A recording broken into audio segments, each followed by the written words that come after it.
when the house of James was in mission, and we had a singing group called Morning Star. And then we got to know Lando. We were part of the Livingstone production, so we brought in Larry Norman and Randy Matthew and Daniel Amos, and Lando used to sell tickets for us. And he backed us in our last book, which is Battle for the Soul of Canada. So thank you, Lando. This is my dear wife. Our chapter is about our marriage, which is exciting. We've been married for 34 years. 34 years. So tell us about the chapter, Janice. Okay, so I'm just going to read a couple of pages. The first thing is quite amazing. It's called, When You're Understood, You Can Put Up With Almost Anything.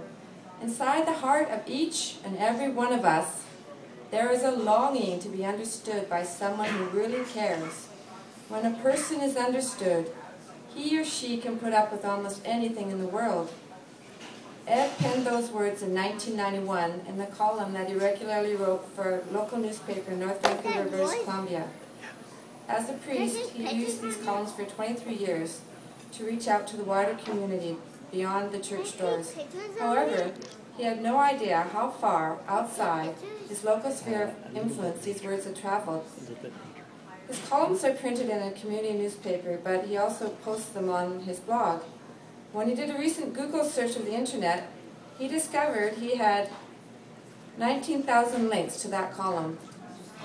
I was amazed, he said, to discover that those words have been posted on thousands of strangers' blogs, social networking pages, and romance-oriented websites.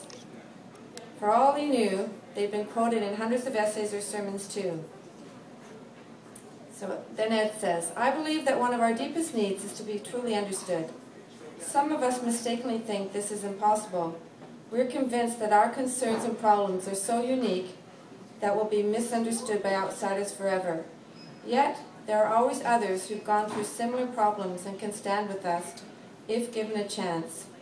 Many of us hope that if we get married, our partner will automatically understand us. When that doesn't happen, we become even more frustrated. Dr. Cecil Osborne, counselor and author of The Art of Understanding Your Mate, once said, marriage is the most rewarding and the most difficult relationship known to man. Before Ed's spiritual breakthrough at the age of 17 during the 1970s Jesus movement, he viewed marriage as just a piece of paper. But when he became a believer and started reading the Bible, he discovered that God invented marriage and that God believes in it. Therefore, marriages are worth fighting for. And couples who believe their marriage is something God desires are more likely to act and think in ways that protect their marriage. Therefore, what God has joined together, let no one separate.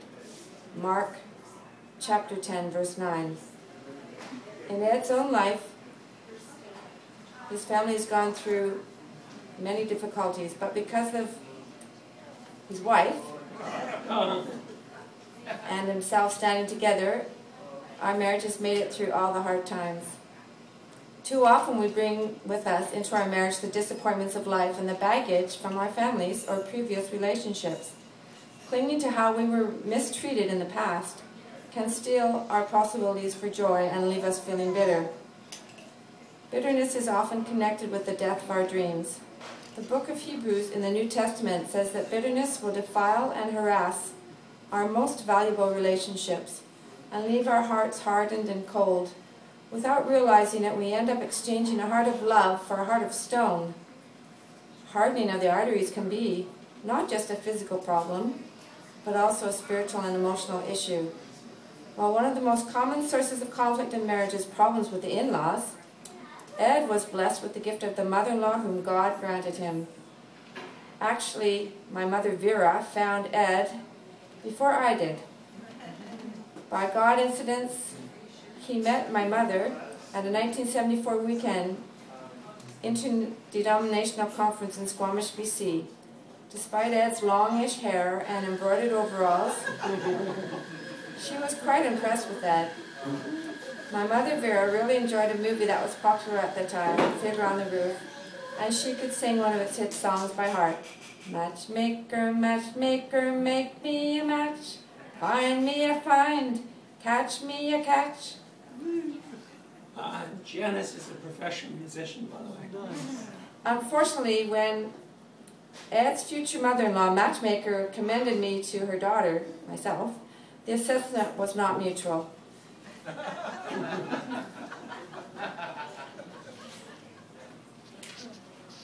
Janice and Ed had attended the same high school in grade 12, and we all know what familiarity can breed.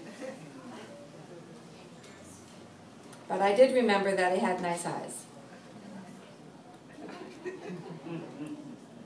When I reconnected with Janice, he says, at the University of British Columbia in 1975, I also rediscovered my future mother-in-law. Ed was most impressed by the warm hospitality that he always felt in Vera's home. Some people make you feel stressed by how they fuss over you as a guest. With Vera, it all felt very natural and relaxed. She had that gift of making everyone feel welcome and right at home. Yeah, why don't you tell them about your mom? Yeah, my mother actually is dead now. She died in 2000. She had breast cancer in 1986, and then she was free from it for quite a few years, and then 3 years before she died of cancer again.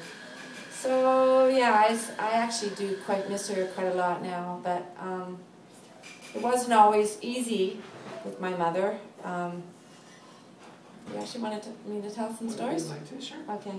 Well, actually, the thing with my mother was that she was brought up English, and the English mothers, men are very important, and women are sort of their slaves. So when I was born, I was the third daughter, so she was a bit upset because I should have been a boy.